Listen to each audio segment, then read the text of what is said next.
Bienvenue sur la chaîne YouTube de Scout en Bourse. N'oublie pas de t'abonner si ce n'est pas déjà le cas. On va parler dans cette vidéo des introductions en bourse, connues aussi sous l'acronyme IPO pour Initial Public Offering.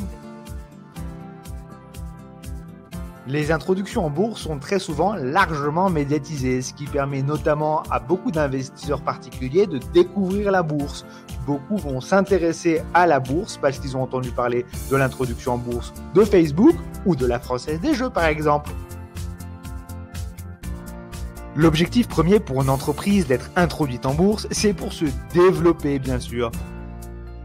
Ça permet donc à l'entreprise de lever des capitaux supplémentaires pour financer des développements à venir ou des projets en cours. Ça permet aussi d'offrir une meilleure liquidité aux actionnaires actuels et dans le cadre de fusion-acquisition, de pouvoir payer des acquisitions d'entreprises en actions.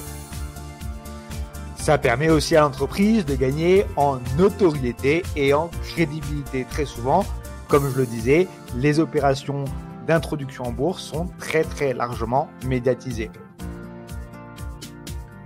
La contrepartie à tout ça, c'est que l'entreprise qui est cotée en bourse dans son activité quotidienne a beaucoup plus de contraintes et donc un petit peu plus de complexité dans la gestion de son entreprise. Par exemple, l'une des choses les plus importantes, c'est que l'entreprise doit tenir informés tous les actionnaires des évolutions de son activité et pas seulement une partie des actionnaires au risque d'être condamnés pour délit d'initié. Un grand merci d'avoir regardé cette vidéo. Si tu veux en savoir plus, tu peux nous rejoindre sur notre communauté, notamment sur notre forum pour venir poser tes questions. À très bientôt.